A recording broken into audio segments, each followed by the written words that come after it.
Pemirsa, Cawagup Jakarta nomor urut 3 Rano Karno memaparkan sejumlah solusi tentang pengelolaan sampah. Menurutnya, produksi sampah bisa ditekan hingga 35% jika rumah tangga melakukan pemilahan sampah.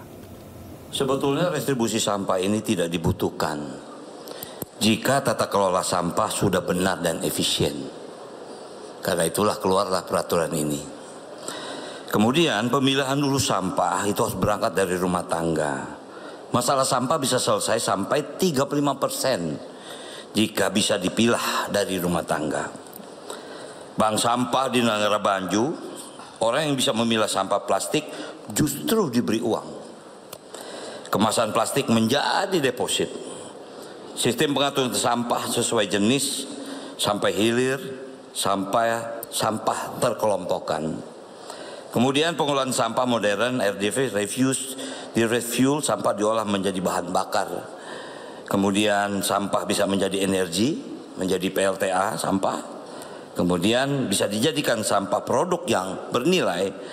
Saya punya usaha restoran, kami memilah sampah dari rumah, karton, plastiknya kami pisahkan, kami kirim ke bank sampah, dan itu menjadi pelatihan satu ekosistem dari sebuah perumahan yang memang ada di sekitar ini. Jadi mungkin saran saya nanti kita akan ciptakan ekosistem seperti ini di setiap perumahan agar sampah bisa menjadi rezeki, bukan menjadi masalah. Pemirsa, Cagup Jakarta nomor urut 2 Dharma Pongrekun mempertanyakan kenapa teras Cihampelas di Bandung, Jawa Barat yang dibangun Ridwan Kamil kini mati suri setelah diterpa pandemi. Dharma juga kembali menyinggung pandemi COVID, deflasi, dan inflasi yang merupakan desain pihak tertentu. Kita ketahui bersama Bapak punya ikon di Bandung adalah teras Cihampelas dengan proyeknya. Betul Pak ya? Nah, ternyata apa yang Bapak sudah imajinasikan, ya, imajinasi Bapak realisasikan, ternyata setelah pandemi COVID lagi, itu mati suri Pak. Dan para pedagang menjadi malas untuk meneruskan. Bahkan mereka sekarang berdagang di trotoar atau di emper-emper. Karena apa? Karena sepi tempatnya. Pak Dharma punya rumah, terus Pak Dharma pindah oleh pemilik baru, rumahnya nggak diurus. Terus orang-orang bilang, oh ini salah Pak Dharma, rumahnya jadi hancur. Kan nggak begitu.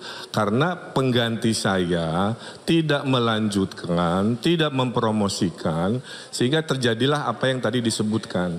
Beda halnya kalau kami membangun, terus gagalnya kami masih saat memimpin. Nah itu kan bisa didebatkan. Tapi kalau mempertanyakan masa lalu padahal ada pengganti yang seharusnya melanjutkan, memelihara, memuliakan PKL, ya itulah kira-kira jawabannya. Waktu Bapak jadi wali kota, COVID belum ada Pak. Pandemi itu terjadi awal tahun 2020. Sebenarnya COVID ini tidak perlu terjadi kalau kita berani menyampaikan kepada pimpinan. Karena COVID inilah yang selama ini saya perjuangkan untuk menolak pandemi lagi. Karena saya tahu semua persoalan inflasi yang terjadi di bangsa ini by design Pak. Adanya deflasi terjadi inflasi. Adanya barang-barang import membanjiri, akhirnya apa? Produsen lokal tidak mampu lagi, pajak tinggi. Pemirsa, Dharma Pongrekun Cagup Jakarta nomor urut 2 menyebut air merupakan kebutuhan dasar manusia. Dharma mencetuskan sejumlah ide, salah satunya air siap minum gratis bagi warga Jakarta. Saya rasa pembatasan tidak perlu dilakukan karena air merupakan kebutuhan dasar manusia. Kalau perlu yang dibatasi adalah hentikan korupsinya. Itu sesungguhnya yang harus dibatasi. Kalau korupsi tidak ada, rakyat Jakarta tidak perlu membeli air galon. Karena sebenarnya PDAM mampu menyiapkan teknologi itu. Hanya persoalannya apakah ada goodwill, ada political will di situ. Waspada dengan permainan revolusi industri. Bapak. Kemudian sebenarnya kalau kita tahu cara mengatasinya, sudah ada 2 waduk di Sukamahi dan juga waduk Ciawi. Itu bisa kita manfaatkan untuk menampung banjir kiriman.